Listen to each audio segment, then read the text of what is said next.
So it's Stir Up Sunday, and I want to tell you a little bit about the Christmas pudding from my book. So, are you sitting comfortably? Then I'll begin. Are you ready, Win? Who would have thought that the solid, fruit-packed, spicy pudding started its life as a fragrant pottage? Like so many British dishes, it has evolved over the centuries from a simple peasant's meal to a subtlety of celebration. A pottage was a soup prepared with cheap cuts of meat, grains, breadcrumbs and vegetables. And over Yuletide it was eaten with the addition of expensive spices, such as cinnamon and nutmeg, and these gave it its celebratory touch. The liquid content was reduced over the years, and in the early 17th century it was boiled in a muslin cloth and began to look like the spherical pudding we see on our Christmas cards today. Over the next couple of centuries the meat disappeared altogether, and the only remaining token of meat left in the pudding now is the suet. The Sunday before Advent is known as Stir Up Sunday. Advent is the month before Christmas and the time of preparation prior to the birth of Christ. We now associate this Sunday as the time to make your Christmas pudding, because the prayer that is said on this particular day begins with the line, "Stir up, we beseech thee." The real essence of this prayer is the organisation and preparation for the coming of Christ. Stir Up Sunday is now a reminder to hurry home and make the Christmas pudding. It needs to be made on this day so it has a month to mature, and a Christmas pudding really does benefit from this maturing. The flavour of the spices mellow and deepen, the fruits plump up and soften, and if you're like me and enjoy feeding the pudding with copious amounts of rum, you'll find that it does indeed taste superb. A pudding that has been allowed to mature for a whole year is even better, so make two now and have one ready for next year. When you've gathered all your ingredients, and as you're creating this delicious concoction, get each member of your family to take a turn at stirring the mixture. As they do, they can each make a wish. This is a very old tradition. And another tradition is to place an old sixpence in the pudding. Nowadays I use a pound, big enough to find and small enough not to be a nuisance. And I also wrap it in a piece of greaseproof paper. This is the best way to ensure Auntie Doris doesn't choke. There are various explanations surrounding the sixpence and other trinkets that are combined into the pudding. If you do find the coin, you're going to die rich. A thimble indicates you may never be married, and if you discover a ring, prepare yourself. You will be married within the year. No cheating now. Only one ring per pudding. I did that very well, don't you think? I even had the pony neck on for it. Yeah. I was thinking more CBeebies, really. Really needs to be a sort of golfing cardigan like Val used to wear. I think I'd be very good. And actually, CBeebies, if you're watching, I'm really good at bedtime stories as well. I am. Oh yes, you think Tom Hardy's the only one that can do sexy bedtime stories. Anyway, moving on. Quickly. Christmas pudding. So this is my Christmas pudding. This is the infamous Christmas pudding I was talking about. And these are all my ingredients. It's taken ages, actually, to weigh everything out. That's really the hard bit. The rest of it is throwing it all together and popping it in a bowl and then steaming it for 8 hours. Job done. That's it. But it is the measuring out and getting everything prepped. It just takes a little bit more time. But it's quite nice. It's a nice thing to do, isn't it? And it looks quite festive. Shall I tell you what I've got? Light brown sugar, muscovado sugar. I've got grated orange zest, lemon zest, flour. That's ground ginger, that's mixed spice. Currants, sultanas and raisins. Breadcrumbs. We got a little bit of this, some little, see those glassy cherries, figs. Now I don't have any dried pears, so we've gone for a bit of dried pineapple, which I thought would be quite nice and a bit different in there. So that's the dry ingredients. To that I'm also going to pop in, this is a grated apple, and I had a little bit of orange juice left over, and I just thought, well, to stop this going brown, I'm just going to toss them in a little bit of the orange juice. So they're going to go in. That's a grated cooking apple, okay. There we are, lovely. That goes in too, nice bit of fresh flavour. And then of course the suet, because this is the suet. This is the bit that I was talking about, which is the remaining bit of meat from the original pottage all those years ago. So this is the token bit of meat. Now, if you want to make this vegetarian, you can get vegetarian suet, so use that. You get vegan suet as well. You can get vegan suet, absolutely you can. But I'm using full-blown meat suet for us, okay? That's what I'm doing. So that's going to go in there. Now, that's all the dry ingredients. Now we go. I think that's next door doing a bit of DIY. I'm strange. I thought that was perhaps the neighbours banging again, John. Like they did in the summer. Do you remember the neighbours banging? That video. Oh, now we got the dog going off as well. Anyway, All fun in our household. So I'm now going to measure the wet ingredients, and what we're going to have is 1 tablespoon of golden syrup. Lovely. 1 big tablespoon of this lovely gooey mess. Actually, I'm going to put that straight into here. Let's put that into there. Let's just pour that over the top. Oh, it's drilling. Neighbours drilling. Dog barking.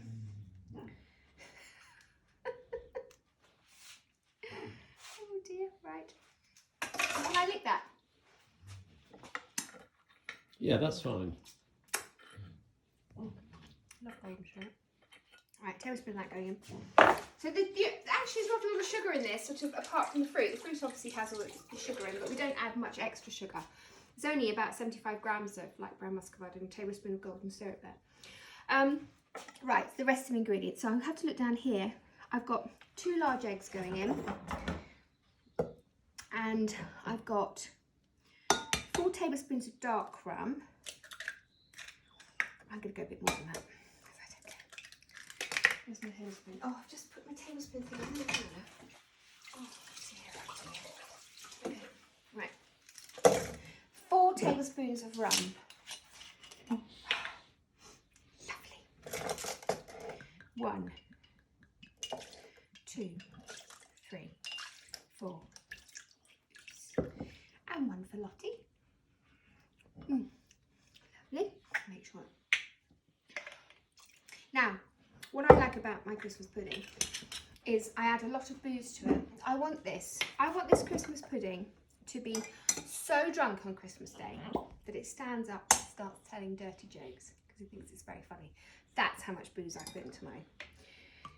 2 tablespoons of cherry brandy. Yeah. Now, I've never had cherry brandy before. have you never had cherry No. brandy? It's quite almondy, isn't it? It is quite almondy. Do you want to try some? No, thanks. Okay. On your behalf. It is only breakfast time. Oh, that's lovely. It's almost like Benylin. Do you remember Benylin cough syrup? It's just edging on that. I think Prince Charles got into trouble when he was at school for Did he? getting drunk on cherry brandy. There's something to do with Prince Charles and cherry brandy, I seem to remember. It's quite nice. Actually, the aftertaste is better than the original taste. It's Benylin and it goes into almonds. You're absolutely right. Cherry brandy, then I'm just going to put a tablespoon of, throw them away again. Okay, tablespoon of skim milk. That goes in. And then that's it. That's it. Mix that together, shove that in there. And then we're going to put that into a pudding basin. Simples, John. So it's wet to dry, dry to wet. Mixy mixy. And then we steam it. We turn it into a 2-pint, almost litre pudding basin, okay, which you put some greaseproof on the bottom of, and you just give it a good grease with some butter. Now, I could use my wooden spoon. I'll see how I get on with that. I might just get my hands in. Okay, mix that all together. Should we come back when you've finished? Yes. Because you're bound to make a mess. So I am going to make a mess. Tidy it up and pretend everything is fine. And I want to make sure everything's mixed in. So we haven't got one side of the pudding with a lump of suet, and it takes a little while. So let me do that then. That looked lovely. And you didn't make a mess. I'm very impressed. I know. Well, I've still got to get it in the pudding basin. No, it's still making a mess. Okay, so now I've stirred it. Because it's Stir Up Sunday today, I stir it, make a wish.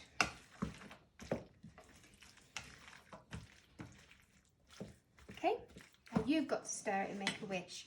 And it doesn't involve Nigella.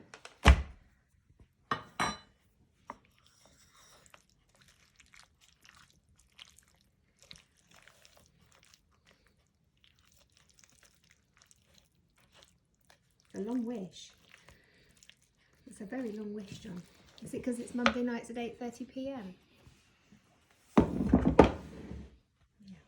Yeah. Now, £2 coin, because we couldn't find £1, could we? I boiled it, so it's nice and clean, and I'm just going to wrap it up in some greaseproof paper, okay? And then pop it in, and then whoever gets that on Christmas Day is going to be very, very rich. Okay? we will be fighting over that. £2 coin. So just mix it all together. So transfer that now to the pudding basin and squidge it down. Now what you'll notice is mine's a very light Christmas pudding, light in texture but also light in colour as well, because I use a light brown muscovado sugar and not a dark brown. So this is actually a lighter in look and texture Christmas pudding. Sorry, you were saying that. I was going to say, you did want Winnie to do the stirring bit as well, didn't you? But I had did. to put my foot down. You did. Or put my paw down. I did. I wanted to have a little bit of her little paw holding the spoon.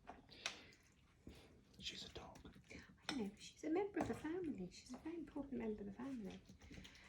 Right, so squidge this all down. It smells fantastic, doesn't it? Lovely and fruity. It does smell wonderful. So now you see, it all fits perfectly as well. It's almost as if I know what this recipe does. It's almost as though I've made it a million times before, which I have. Now, what I suggest, and as I said earlier, is make 2 of these today, and then you've got one, pop it under your bed or in the cupboard, and you've got one for next year once you've steamed it. And if you keep doing that, then you always have a mature Christmas pudding every year. It all works quite well. I don't have one, so this is the first year doing that. Because I didn't make one last year, did I? We just moved into our house and it was all just, there was too much going. You've seen the packing boxes, so I didn't go along and do one. Anyway, here we go. Look at that. That is going to be delicious. Right, now, quick rinse of my hands. I'll show you how I cover it. I'm going to put some grease-proof paper on top, and then I put foil on top of that, and then I steam it. Now, I've got a big pan behind me. I'm going to fill it with boiling water. Lower this in, keep topping up the water with boiling water. Do not let it boil dry because you're going to be steaming this for 8 hours. Okay, and then it's cooked, it's all preserved because all that suet and the booze in there and the sugar, you make sure it's all lovely and preserved. And then you reheat it on Christmas Day. Now, reheating on Christmas Day, you can do in the microwave. About 4 minutes. It's quicker than just having another pan steaming. So, I'll go with that.